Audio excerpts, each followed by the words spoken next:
എല്ലാവർക്കും നമസ്കാരം. ശരത് സാറാണ്. സോ അപ്പോൾ നമ്മുടെ +2 മാത്തമാറ്റിക്സിൻ്റെ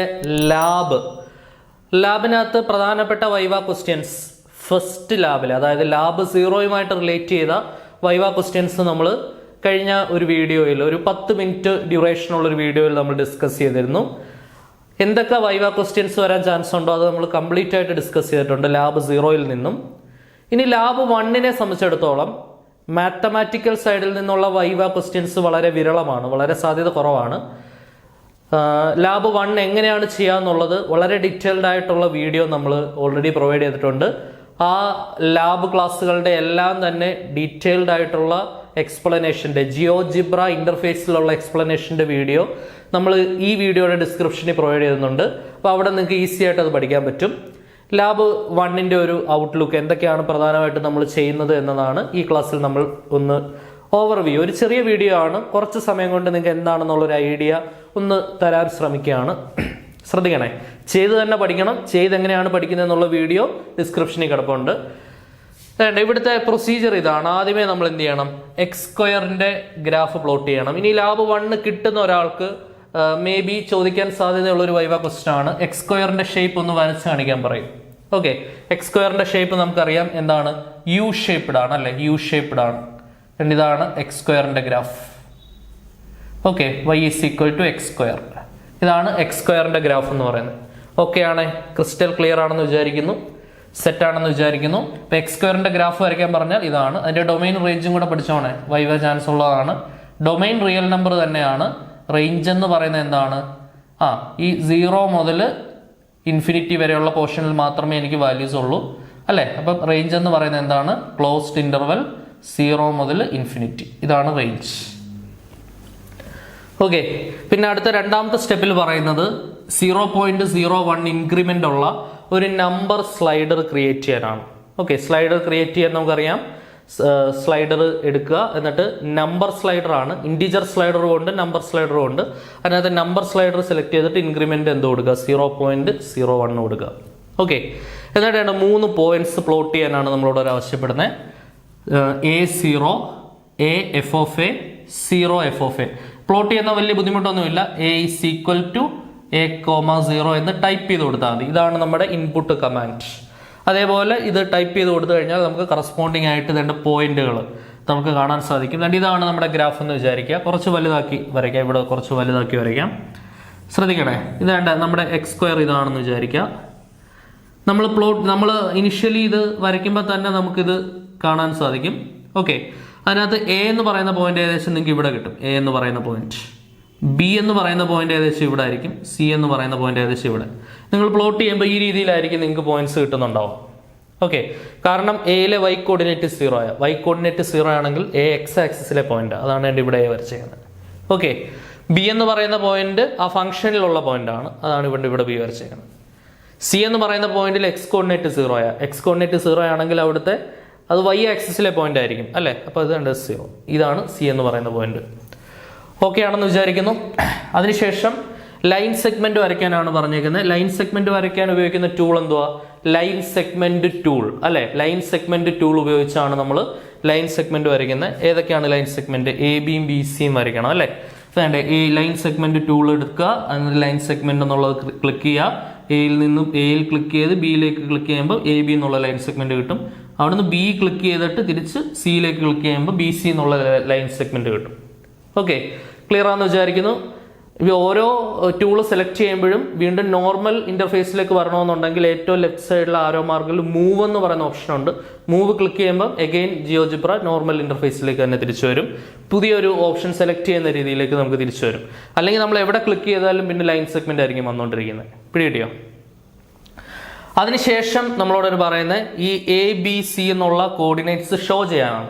അവിടെ നിങ്ങൾക്ക് ഒരു വൈവ ക്വസ്റ്റ്യൻ പ്രതീക്ഷിക്കുക. ലാബ് 1 കിട്ടുന്ന ഒരാൾക്ക്, എടാ ആ ഒരു കോർഡിനേറ്റ് ഷോ ചെയ്യാനുള്ള സ്റ്റെപ്സ് നീ ജിയോജിബ്ര നോക്കാതെ നിനക്കൊന്ന് പറയാൻ പറ്റുമോ? ഒരു വൈവ ക്വസ്റ്റ്യൻ ആയിട്ട് നിങ്ങൾക്ക് പ്രതീക്ഷിക്കാം.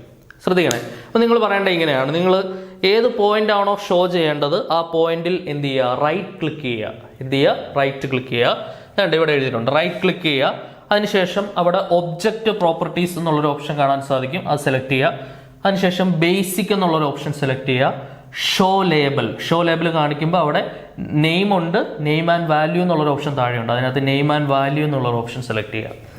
Show label, name and value. അതിനകത്ത് right click, object properties, basic എന്നുള്ള പറഞ്ഞാലും പ്രശ്നമില്ല. റൈറ്റ് ക്ലിക്ക് ചെയ്യുക, ഒബ്ജക്റ്റ് പ്രോപ്പർട്ടീസ് എടുക്കുക, ഷോ ലേബൽ എടുക്കുക, എന്നിട്ട് അതിനകത്ത് നെയിം ആൻഡ് വാല്യൂ. അപ്പോൾ അതിൻ്റെ ഈ പോയിന്റ് എവിടെയാണോ നിൽക്കുന്നത് ആ പോയിന്റിന്റെ പേരും അതിന്റെ വാല്യൂ ബ്രാക്കറ്റിൽ കാണിക്കും. ഓക്കെ, നമുക്കിത് മൂവ് ചെയ്ത് കൊടുക്കാൻ പറ്റും. സ്ലൈഡർ മൂവ് ചെയ്യുന്നതിനനുസരിച്ച് ഈ പോയിന്റ് നമുക്ക് മൂവ് ആയിക്കൊണ്ടിരിക്കും. നമുക്ക് അറിയാവുന്ന സംഗതിയാണ്. എന്നിട്ട് ഇത് വെച്ചുകൊണ്ട് ഇവന്മാരെ കണ്ടുപിടിക്കാനാണ് പറയുന്നത്.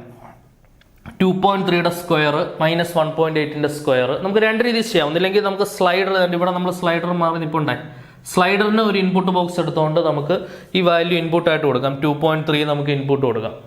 ശ്രദ്ധിക്കണേ, അപ്പോൾ നമുക്ക് എവിടെ നിന്നാണ് ഇതിൻ്റെ ആൻസർ കിട്ടുന്നതെന്നാണ് നിങ്ങൾ മനസ്സിലാക്കേണ്ടത്. ഈ 2.3 നമ്മൾ ഇൻപുട്ട് കൊടുക്കുമ്പോൾ അത് ഇവിടെ ആയിരിക്കും വന്നത്. 2.3,0 എന്നുള്ളത് എ എന്നുള്ള പോയിന്റ് ആയിരിക്കും. ഈ ബി എന്നുള്ള പോയിന്റിൽ y കോർഡിനേറ്റ് എന്ന് പറയുന്നത്, അല്ലെങ്കിൽ സിയുടെ ആയാലും ബിയിലെ ആണെങ്കിലും X coordinate what ever it is അതുണ്ടാവും. ഈ y കോർഡിനേറ്റ് എന്ന് പറയുന്നത് ഈ 2.3യുടെ സ്ക്വയർ ആയിരിക്കും. 2.3 സ്ക്വയർ ആയിരിക്കും y കോർഡിനേറ്റ്. 2.3യുടെ സ്ക്വയർ ആയിരിക്കും. ബിയുടെ ആണെങ്കിലും സിയുടെ ആണെങ്കിലും y കോർഡിനേറ്റ് എന്തായിരിക്കും? ഇതിന്റെ നമ്മളോട് ചോദിച്ചിരിക്കുന്ന വാല്യൂവിന്റെ സ്ക്വയർ ആയിരിക്കും. അത് ആ എക്സ്പെരിമെന്റ് കാണുമ്പോൾ നിങ്ങൾക്ക് അത് ക്രിസ്റ്റൽ ക്ലിയർ ആയിട്ട് മനസ്സിലാവും. നിങ്ങൾ എക്സ്പെരിമെന്റ് ഒന്ന് കണ്ടു നോക്കിയാൽ മതി. ഇപ്പം -1.8 നമ്മൾ ആ ഇൻപുട്ട് ബോക്സിൽ നമ്മൾ കൊടുക്കുമ്പോൾ, ആ സ്ലൈഡറിന്റെ ഇൻപുട്ട് ബോക്സിൽ കൊടുക്കുമ്പോഴത്തേക്കിന് ആ -1.8ന്റെ സ്ക്വയർ ആണ് ബിയിലെയും സിയിലെയും y കോർഡിനേറ്റ്. ആ y കോർഡിനേറ്റ് നോക്കിയിട്ടാണ് നമ്മൾ എന്ത് എഴുതുന്നത്? സ്ക്വയർ എഴുതുന്നത്.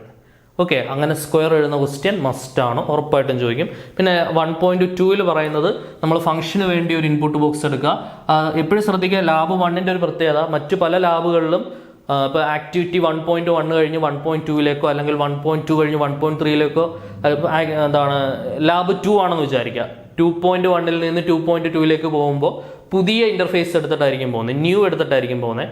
ലാബ് 1ൽ ഒരു കാര്യം പ്രത്യേകം ശ്രദ്ധിക്കണം, ലാബ് 1.1ൽ നിന്ന് 1.2ലേക്ക് പോകാൻ നേരം 1.1 എടുത്ത് കളയരുത്.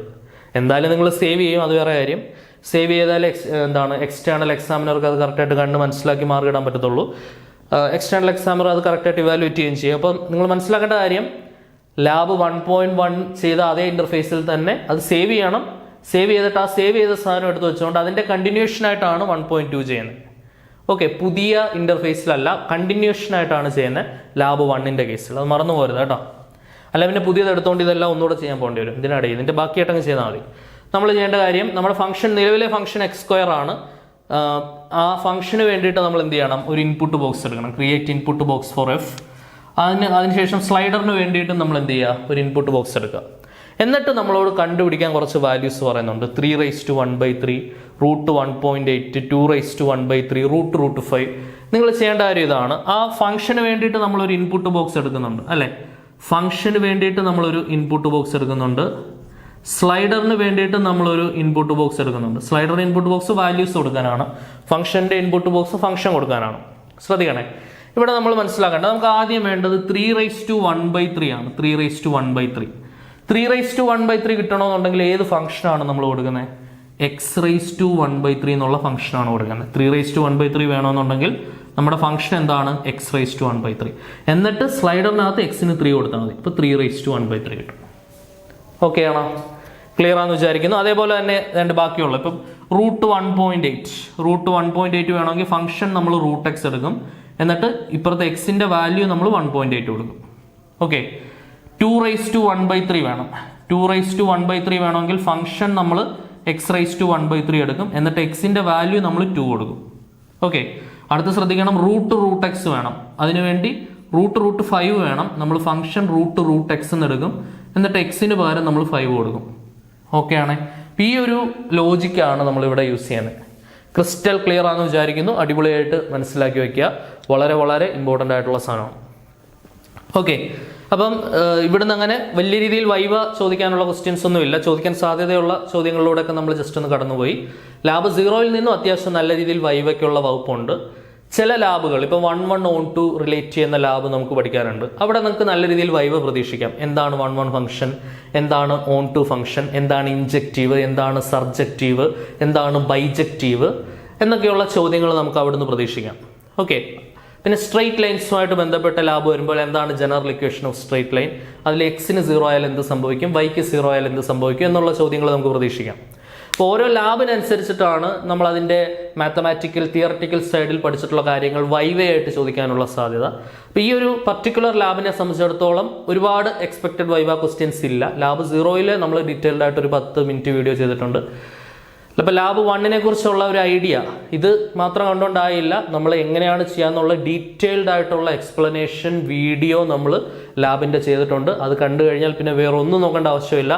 100% നിങ്ങൾക്ക് ലാബ് 1 ആണ് നിങ്ങൾക്ക് എക്സാമിന് കിട്ടുന്നതെന്നുണ്ടെങ്കിൽ 100% ഫുൾ മാർക്ക് നിങ്ങൾക്ക് ഉറപ്പിക്കാം.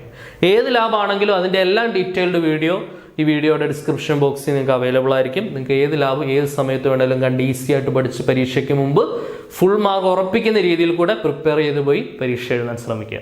ഓക്കെ, സോ അപ്പോൾ നമുക്ക് അടുത്ത ലാബിൻ്റെ ഇമ്പോർട്ടൻ്റ് ആയിട്ടുള്ള വൈവയും ഇമ്പോർട്ടൻ്റ് ആയിട്ടുള്ള കൺസെപ്റ്റും ഒക്കെ ആയിട്ട് വീണ്ടും കാണാം. Until then tata bye bye, see.